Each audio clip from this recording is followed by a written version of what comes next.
उसकी बेशुमार रीजंस हैं।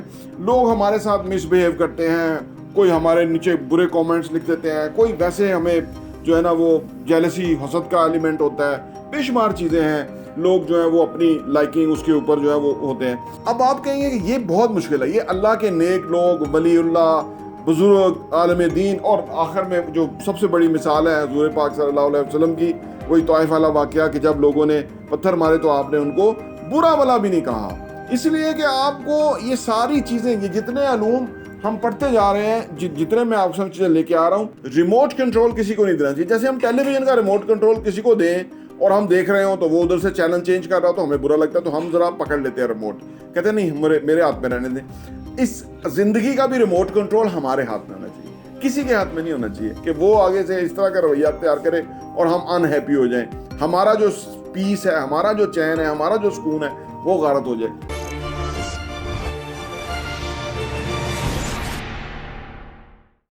बिस्मिल्लाहिर्रहमानिर्रहीम, अस्सलाम वालेकुम रहमतुल्लाहि व बरकातुहू। मेरा नाम अहमद अकील है, आप देख रहे हैं प्रॉपर्टी वन टीवी। जिस तरह से फाइनेंशियल मैनेजमेंट बहुत ज़रूरी है और हमने आपको फाइनेंशियल मैनेजमेंट के हवाले से बहुत सारी वीडियो दी है जिसमें हमने आपको बताया कि फाइनेंशियल एजुकेशन कितनी ज़रूरी है, फाइनेंशियल डिसिप्लिन कितना ज़रूरी है, और उसके बाद फाइनेंशियल फ्रीडम की तरफ आप जा सकते हैं। और जो लोग हमारी बात पे चल रहे हैं अल्हम्दुलिल्लाह उनको बहुत फ़ायदा है और उनकी फ़ीडबैक आती है तो हमें खुशी होती है। लेकिन आज की वीडियो में हमने इमोशनल मैनेजमेंट की बात करनी है। इमोशनल मैनेजमेंट जो है वो आज के दौर के अंदर बहुत प्रॉब्लम है। 30% लोग कहते हैं कि नफसियाती मरीज़ बन चुके हैं पाकिस्तान के अंदर, और ये मसला क्यों है, इस मसले का हल कैसे मुमकिन है, और क्या इंपॉर्टेंट चीज़ें हैं कि जिस टेक्निक को या हिकमत अमली को हमें अडाप्ट करना चाहिए ताकि हमारी ज़िंदगी असूदा हाल हो जाए। एक बात याद रखिए कि क्योंकि हमारा जो दिमाग है ना, ये 80 बिलियन सेल्स इसके अंदर हैं, ये एक बहुत ही कम्प्लेक्स मशीनरी है। हमारे पूरी बॉडी का 2% हिस्सा हमारा दिमाग है, लेकिन हमारे जो हम एनर्जी जो हमें इसको चाहिए वो, यानी जो हम खाते हैं उसका 20% एनर्जी जो है वो दिमाग को चाहिए, यानी 2% हिस्से को 20% एनर्जी चाहिए। मैं आपके सामने वीडियोस करता रहता हूँ तो मैं काफ़ी एनर्जी को ना बड़ा नीचे फील करता हूँ, तो इसके ऊपर मैंने थोड़ा सा पढ़ा और कुछ और मामला थे कि जिसको मैंने जब थोड़ा गौर किया तो ये खूबसूरत वीडियो है जो मैं आपके सामने लेके आया हूँ कि इमोशनल मैनेजमेंट कैसे मुमकिन है। एक चीज़ जो बहुत ही गलत हो जाती है इंसानों के साथ आमतौर पे, 2-3 चीज़ें हैं। एक ख़ास तौर पे एक सेल्फ टॉक, जो पुअर सेल्फ टॉक हो जाती है, और एक पुअर सेल्फ टॉक हो जाती है, एक नेगेटिव एनर्जी ज़्यादा हो जाती है, यानी एनर्जी का जो लेवल है वो बहुत नीचे हो जाता है। उसकी बेशुमार रीजंस हैं। लोग हमारे साथ मिसबिहेव करते हैं, कोई हमारे नीचे बुरे कमेंट्स लिख देते हैं, कोई वैसे हमें जो है ना वो जेलसी हसद का एलिमेंट होता है, बेशुमार चीज़ें हैं। लोग जो है वो अपनी लाइकिंग उसके ऊपर जो है वो होते हैं। तो दरअसल होता क्या है कि इमोशनली ना हम बड़े इस पर डिस्टर्ब हो जाते हैं। जब आपके साथ भी कोई अगर मिसबिहेव करे तो नेचुरली आप भी ऐसा फील करते होंगे। दरअसल होता क्या है, जो जिस तरह की एनर्जी हमारे सामने आती है ना, यानी नेगेटिव एनर्जी अगर किसी ने भेजी है, कोई बात की है, कोई टाउंट किया है, कोई, तो वो उससे क्या होता है, हमारे पास 3 चॉइसेस होती हैं। एक तो ये होती है कि जैसा उसने बात किया ना हम भी वैसा ही बात करें, तो ये भी नेगेटिव ही है, ये नेगेटिव एनर्जी ही है कि यानी बाहर किसी ने कोई गड़बड़ की और हम अपने तरफ से नेगेटिव हो जाए, तो ये एक नेगेटिव एनर्जी की चॉइस है। दूसरी ये है कि हम उसकी बात को सुन लें लेकिन कोई रिस्पॉन्ड ना करें, लेकिन हम अपने दिल में महसूस करेंगे इसने बहुत गलत बकवास की है। अब ये भी एक हमारे दिल में एक उसके बारे में एक गिल्ट सा है, यानी एक आप समझ लीजिए एक नेगेटिव एनर्जी है जिसको हमने दबा लिया। ये भी हमारे लिए ख़तरनाक है और जो हमें प्रॉब्लम क्रिएट करती है, बीमारियां और सारी चीज़ें इस तरह पैदा होती हैं। तीसरी ऑप्शन ये है कि उसने हमारे सामने नेगेटिव एनर्जी भेजी है, हम उसको ट्रांसफॉर्म करके पॉजिटिव एनर्जी में वापस उसको रिस्पॉन्ड करें। अब आप कहेंगे कि ये बहुत मुश्किल है, ये अल्लाह के नेक लोग, वलीउल्लाह, बुजुर्ग, आलम दीन, और आखिर में जो सबसे बड़ी मिसाल है हुज़ूर पाक सल्लल्लाहु अलैहि वसल्लम की, वही तौइफ वाला वाक़या कि जब लोगों ने पत्थर मारे तो आपने उनको बुरा भला भी नहीं कहा। इसलिए कि आपको ये सारी चीज़ें, ये जितने अलूम हम पढ़ते जा रहे हैं, जितने मैं आपसे चीज़ें लेके आ रहा हूँ, ये हुज़ूर पाक सल्लल्लाहु अलैहि वसल्लम की ज़िंदगी में मैं जाके देखता हूँ तो मुझे इतनी खुशगवार हैरत होती है कि खुदा का लाख लाख शुक्र है कि वो चीज़ें हमें अब बाकी अलूम में से समझ आ रही हैं जो आपकी ज़िंदगी का अमल था या आपकी जो सुन्नत थी। तो तीसरा ऑप्शन जो है वो ये है कि उस नेगेटिव एनर्जी को हम ट्रांसफॉर्म करें और पॉजिटिव एनर्जी की शक्ल में वापस भेजें।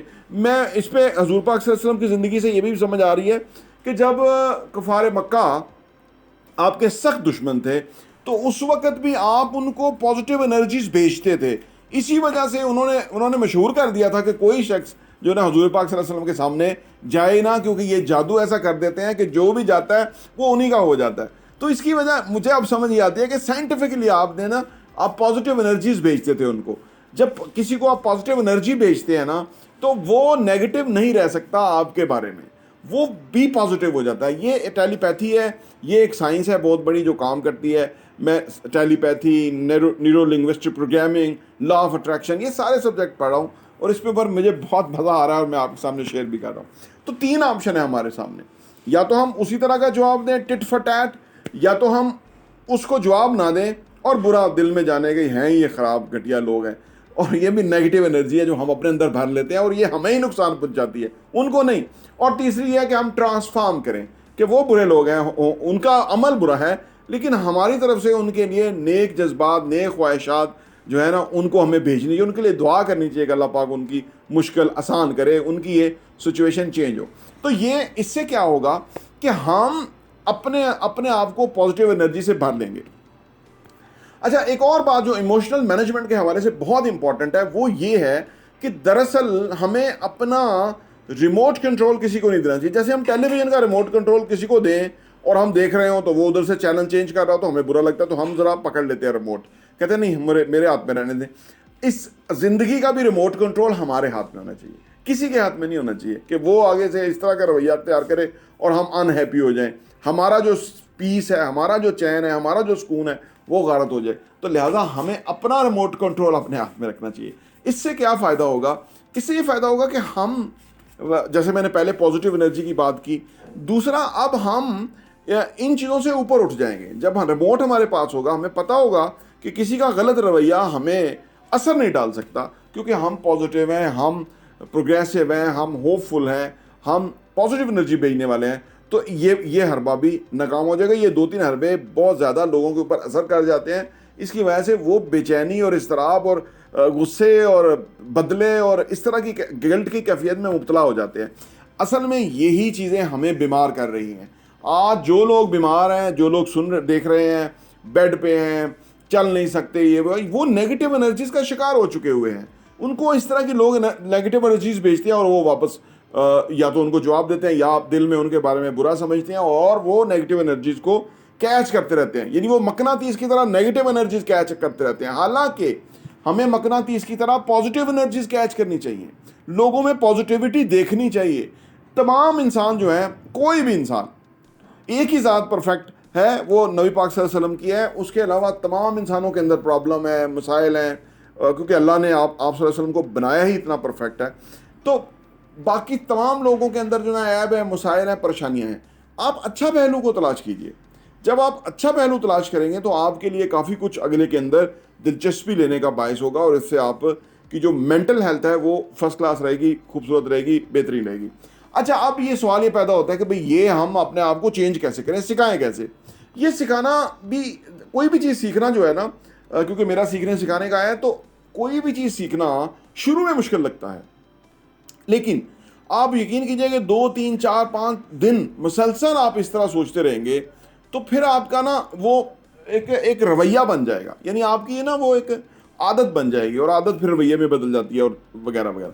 तो इसको हमें कॉन्स्टेंटली करना होगा, हमें पॉजिटिव एनर्जीज भेजनी होगी, हमें लोगों को दुआ देनी होगी, लोगों को हमें जो है वो बेहतर अल्फाज वापस करने होंगे, ठीक है ना? क्योंकि जब बंदा लोएस्ट एनर्जी पे होता है ना, तो वो नेगेटिव होता है, मनफी होता है, वो बुरा भला कहता है, तो वो नीचे की एनर्जी पे होता है, उसको ज़िंदगी में कुछ नज़र नहीं आ रहा होता, वो बेचारा बीमार की तरह का होता है, क्योंकि उसको कुछ नज़र नहीं आ रहा, तो वो इस तरह मुनफी बातें जो है वो ज़्यादा करता है।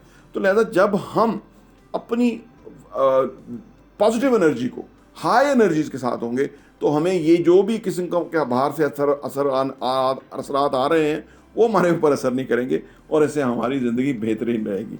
देखिए, ज़िंदगी को ना खूबसूरत बनाना पड़ता है, ज़िंदगी में चीज़ों को अच्छी आदत अडाप्ट करनी पड़ती हैं और छोटी छोटी आदत जो है वो कल को बहुत बड़ा काम कर जाती हैं।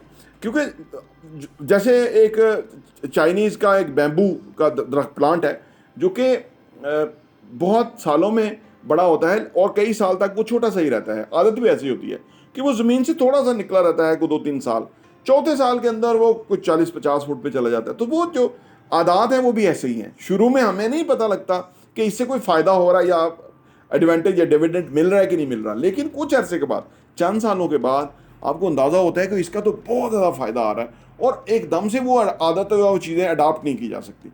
तो ये अपने सोचने के अंदाज़ को बदलने की ज़रूरत है, ज़िंदगी उससे बदल जाएगी। तो फाइनेंशियल एजुकेशन की बातें तो आपके साथ करता रहता हूँ। आज की ये वीडियो इमोशनल मैनेजमेंट के हवाले से थी। उम्मीद है आपको पसंद आएगी, और अगर आप पसंद आए तो घंटी का बटन भी प्रेस करें, सब्सक्राइब भी करें, लोगों के साथ शेयर भी करें और वीडियो को लाइक भी कीजिए। प्रॉपर्टी टीवी देखने का बहुत बहुत शुक्रिया।